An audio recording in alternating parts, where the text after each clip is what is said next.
Hi, it's Amazing Alnita. In case you're wondering where is Nita now, I am sitting here with this woman that has had a tremendous impact on so many lives. I'm gonna let her tell you.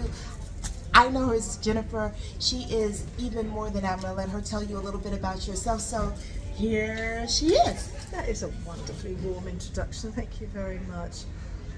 Wow. I started off wanting to be a teacher, but I ended up being a nurse. And it's very interesting that in nursing, you know nothing at all when you're 18, and you're taught by older, more experienced people, and you start to learn so much about people. Because you've got a blank slate, all you know is how you feel as an 18-year-old, but not how someone who's 70 feeling when they're admitted in hospital and scared. And sometimes they're not scared for their health, they're scared for their cat at home. So discovering that there was so much more to people, and although as a nurse I had my pigeonhole of what I was supposed to be doing, I discovered it was more than the right tablets and the right treatment. It was about mental health, it was about how you feel. And sometimes what made people get better wasn't the treatment being right, it wasn't the tablets, it was the spirit they got from the people around them. Yes. It's the caring that you give on top of it, it's the smile, it's the way that you speak to someone. So when I suddenly noticed we've got the very clever, complex technology, and then you've got human spirit, and how important the human spirit and connection was to people, I followed that throughout my life. And the topic I first of all got interested in was gynecology, because I noticed that most of the women coming into hospital were very anxious. They were having all sorts of things done to their reproductive system. Some women were having their reproductive systems removed because they were at the age, they had something wrong with them, or fibroids. And to decorate my walls in the hospital, I went against the kind of normal rules, and I put up some beautiful Gustav Klimt pictures. And one patient said, "Do you know, it's really cruel because those women in the pictures are perfect and I'm not." And that really resonated because she was perfect, but in her mind, having taken away her reproductive system, she was no longer a woman.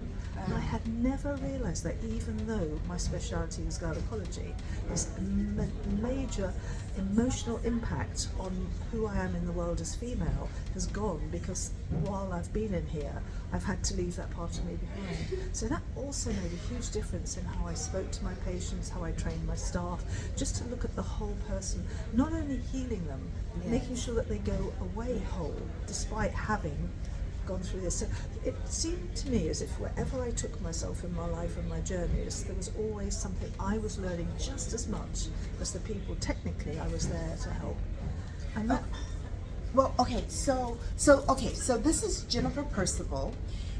You said initially you wanted to be a teacher, but you became a nurse. And it sounds like as a nurse that you combined the best of both of those worlds. I became a teacher as well. You became a teacher as well. Exactly. And in fact, as time went on with my careers, different things I changed into sort of maternal health, looking after people. There's lots of things, very much drawn to the female energy for some reason. I decided I'd train to be a counsellor. Now, I have to tell you, I thought I was pretty good. I listened to people, I understood things. Oh my God, was it an awakening to discover that when you train to be a counsellor, you are a tool to serve.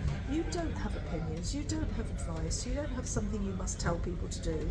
You don't see if anything is right or wrong. You learn to accept what is, to work with the person about where they want to go, and help them take small baby steps towards their own imposed goal. Sometimes you learn to question whether that goal is actually the right one because they're struggling so much, and what alternatives there are. And in my work as a counsellor, as well as being a nurse, I just learned that I am nothing but a servant. I have nothing I can give someone except the ability to listen, to feedback, and to ask the right questions. Because the person in front of me is in charge of everything. They are the God in their world. Yes. And I am a servant. And it was fascinating having this experience of learning that as much as I thought I was clever, I knew nothing, but I had to learn how to serve best. So it sounds like knowledge has been the main thing that you focused on, because going back, you said you wanted to be a teacher, you became a nurse, and then you became a counselor. So you believe in treating the holistic treatment of the patient. It's actually, what the person says they want and help them get it. Sometimes what people say they want isn't what they want at all, but they don't know. They don't know till they nearly get it, and then they go, oh, but I'm not happy. I thought I'd be happy when. Yes. And a lot of my work has just been helping people get realistic. Is it going to happen? I know you want to. And sometimes the dreams were so big, they were fairy tale dreams. And we have to start where we are now. Yes. And also take joy and gratitude with what we've got now and do building blocks. But you don't go from having very low self-esteem, no qualifications and a very poor home life to suddenly being a princess in the castle. It doesn't happen like that. It happens slowly. And so it's just been a lifelong learning. But the other I was just talking to Alnita, one of the main things I've discovered is wherever I am, Yes. sometimes I'm talking to people and I will hear them say something and it's like a great big question mark coming out. It's as if they are struggling, they need something. And sometimes I'll just say a few words, or usually I ask one of my questions, and someone says, oh, and it helps them open up.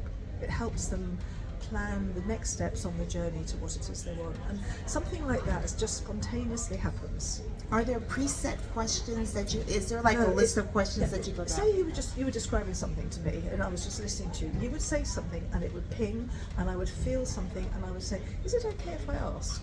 Yes. See, you can't just go around counselling everyone to find out if they want it, if it's what they want. And you say, oh, well, yeah. And then I would ask the question that had occurred to me while listening to it. And so I was like, oh, and people often say, oh, it's so interesting you said that. I've been thinking about that and I'm not sure. It is interesting. People give away clues themselves all the time about what's really going on. You've all met a friend, been talking, and you think, oh my goodness, that's terrible. What they need to do is this. But we know better than to tell our friends or anyone what to do. And you just watch from the sidelines. And what I've often done is found a way to ask a question. Yes. Questions, if you ask better questions, you get better answers and you transform your life. And the question makes the person themselves question. You're not questioning because you're actually that needing to know. You're questioning because in answering the question, the person gets some satisfaction. I'll give you a classic example. Someone often is moaning about the husband, the relationship, the partner, the wife, and then you've heard it a lot of times before. And what I often say is, listen, I know it's not perfect, but it sounds like you really care for them enough that all of this stuff can just go on the back burner. You care enough to still be there despite, and you might list the 2 or 3 things that they've just been saying, but in acknowledging and endorsing that they haven't made a bad decision and that things aren't that bad. Sometimes someone will say, yeah, you're right, it could be worse. And other times people say, do you know what, I've had enough now, because I have been putting up with it for a long time and I want to do something about it. My response would be, but it's not very realistic, is it, when you're a family to try and do something about it? I mean, what is achievable? Yes. Rather than saying, what you need to do is this, I ask them, what could you change? What's realistic? What's achievable? And sometimes that helps someone who generally has what I call that broken, oh, well, he's done it again, or she's done this. And you've heard it so many times, you still love them so much, it doesn't really matter, does it? And that's a better response to say, oh, for goodness sake, aren't you fed up with it now? Isn't it time to go? Which nearly always makes people say, no, no, no. So you do the opposite. And say, I know with all the problems, this is still where you want to be, isn't it? And then if someone isn't where they want to be, they will say, not really. Ah. So it's a paradox. And then that they you're hear working with. themselves. They hear themselves. Well, So that's just a very small example. It would be a little bit more sophisticated if it's happening in real life, but I just conjured that one up. So. No. I said that Jennifer is like an angel of joy, because there have been these different things that have happened on the ship or in ports and everything like that. And every time I kind of look up, I catch a glimpse of her out of my eye. It's kind of like sparkle, sparkle, sparkle. And it's an indication to me that that's a special connection. That's very kind. That's very nice. I don't know. I say I have no idea how it happens, but 9 times out of 10, I'll be sitting having a cup of tea. Someone will join me, and the conversation will take a meaningful turn, and I will leave them with some questions they have to answer in their mind, and that often helps someone take a next step. But it is not. I don't take responsibility for whether they do or don't do something. I don't check up on them, and I don't have any expectations that I have any advice to give. I simply help them understand themselves a bit better and a bit deeper. So what are some basic questions that people can ask themselves? I know we're at the beginning of a new year. This is actually right around the Chinese New Year. And you have people that are setting these big goals and things. What are some things that people can ask themselves to kind of make sure that they stay on track? Yeah, I mean, that's quite a sort of big question, because often there are some areas of your life that are absolutely brilliant. You have the right job, you're on the right career track, you know where you're going. But your domestic life is falling apart because you don't put any energy into it, you don't get to go out as much, you don't see your friends as much, you don't catch up. So those sorts of things happen. And I think we may have to go soon, actually, as we've just got a visitor. Oh gosh. Oh hi. Okay. Time to go. All right. We'll reconnect in a minute. Okay. Well, yep. We'll get right back to you in 1 second. Thank you. What is going on today? Yes. Okay. So we have relocated to a new room, and we are going to continue this conversation. We were talking about questions and resolution. And that person no longer feels that you must do it, pressure from the person they're talking to. So you're talking much more about what practical things could happen that make it less likely that you will be so damaged or will hurt the children. It's almost and like to think about it a different way. It's almost like if you're going to fall, like a protective fall. Have a pillow there, yeah. Have a pillow. So giving them the question, and then that might be enough for them to say, wait a second, hold up. You're not trying to get me to leave? And why am I having to do all of this protective stuff anyway? What is it going on that I'm having to do this? Yes. If I've got to have sort of little bits of money hidden just in the hall, so as I run out the door to get a taxi, the money's already there. And people can make quite elaborate protective plans. Yes. Because they know the situation's happened enough. Yes. But in doing that, sometimes someone says, why am I doing this? Why am I actually having to have a little money in that coat pocket so I know when I run out, because I know I have to run out to get away. I pick that coat up, I know I've already got a phone he doesn't know about, because people will often do things, they'll take your keys off you, your phone off you, so you're powerless. Yes. And you tried, so in discussing with, particularly with some women, sometimes just having a setup at home where no one but them knows about it. A friend they can have a magic word to that says, help, I'm coming, all sorts of elaborate things. But in doing that, the person often says, why am I here having to do that? Why do I have to escape my life? Yes. Yeah. Yes. So what is it? And it's often better to do that in the first steps than to try to give someone all the numbers of the refugees and the aids and all of the myriad of things that you would want to do. Yes. Sometimes it's just, okay, it's going to happen, you've accepted, but what can you do to minimise the fallout? Wow. That's And another that's a starting point when you've tried everything else. Well, I know that you have, once again, transformed a lot of lives, because you gave people this very empowering way of helping people to change their lives, right? It's like, I'm going to say, a transformative way to transform lives. It's got to be natural. It's got to be as you're talking to somebody. You don't have a list in your head. You don't have a map that you've done. You are talking, and your words show me a map in my head. Yes. Your own language that you're using to me makes me use your language back to you. But I get a sort of a picture. Often these things come to me as pictures, not words. Yes. And I'll say to them, gosh, it sounds like you're just hanging on by your fingertips, this window ledge here. And they, oh my God, that's exactly it. And whatever their words, the picture they've conjured, sometimes in counselling, I'll just say back, look, what I'm hearing is, and it's like, and I'll come up with an analogy, and always, that's exactly what it's like. Wow. Because they've given me a picture inside their words. And I don't know how it happens, but you can't learn it. You can basically learn to keep out of people's way by not saying the wrong things, and not asking the wrong questions, and not taking them off their track. But so the counselling is learning to be yourself, but also all of it's about the person, not about your agenda for them. So moving yourself out of the way. Definitely. So that the person can take center stage. Yes. And be heard. That's what it comes down to, being heard. Totally. And not without judgment. So absolutely non-judgmental, listening and appreciate, and feeding back and questioning. And the question is not why did you do that, but what do you think will happen if this doesn't stop? Or where do you see yourself in 3 months' time? So it's a question that makes someone say something. Wow. Well, okay, we know that you did all of that training, and then life training, really. It happened on the job. Yes. Well, it's like you keep reinventing yourself. I think exactly when you said what makes you happy, it's coming up to a fresh world every day and a new thing, or I hear something else. I quite often do follow new bubbles of interest. Speaking of bubbles, Jennifer is just multi-talented.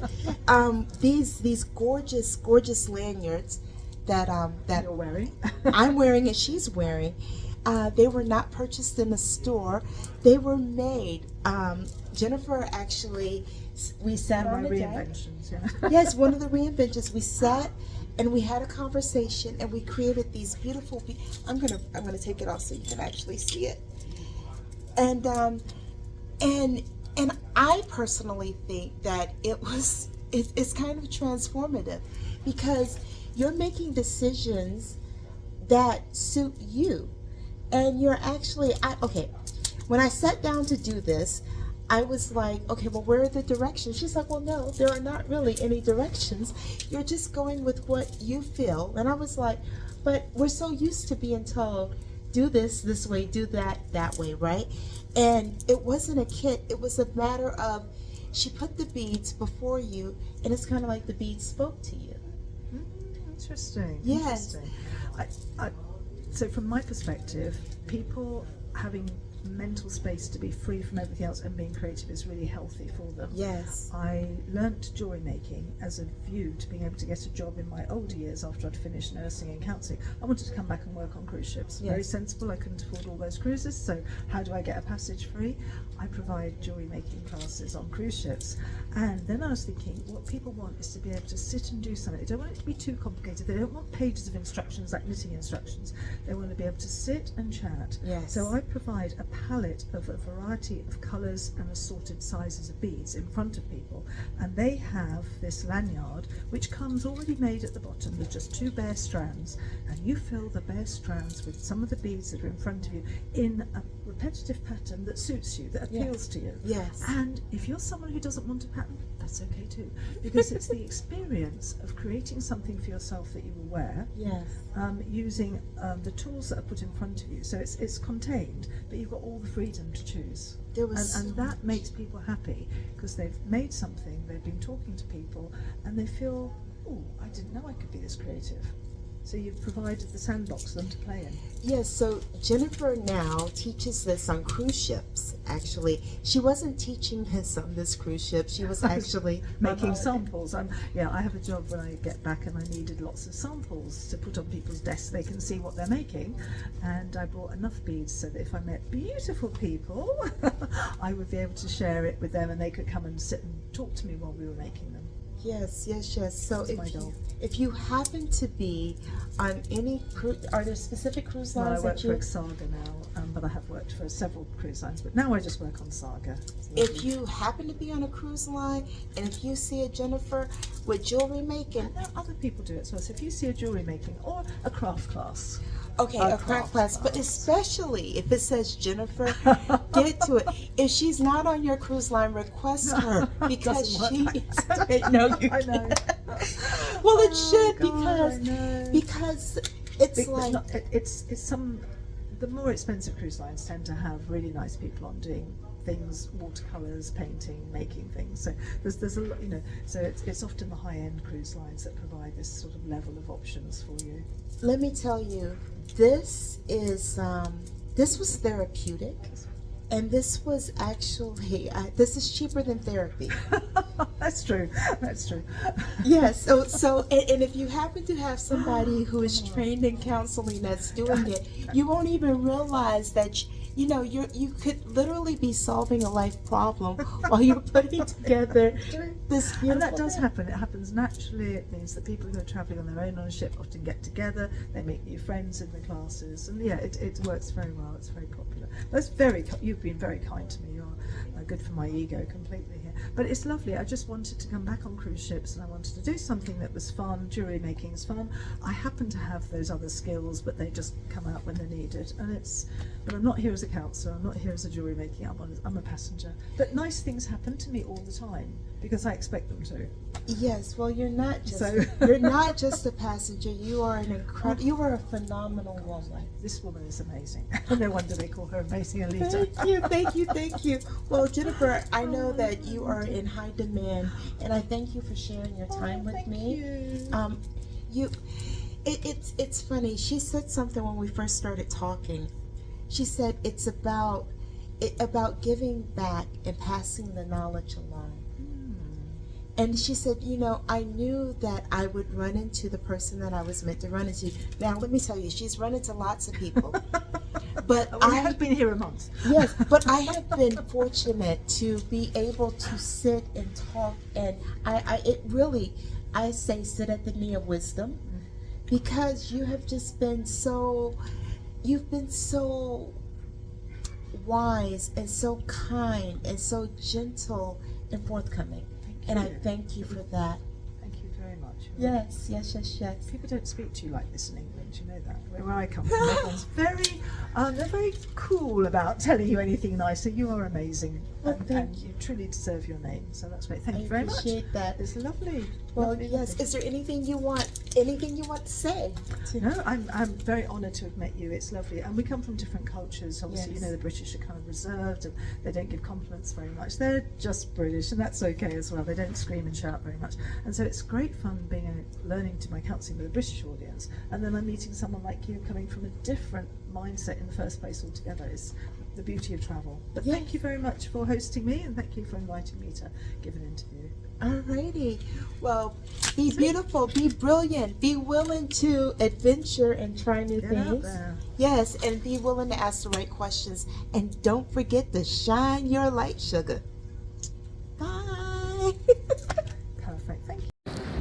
Hi, it's Amazing Alnita, and if you enjoyed that video, please subscribe so you can keep up with my journeys, not just here, wherever I go and experience new things, so you can experience them with me. Thank you. Don't forget to shine your light, sugar. Bye.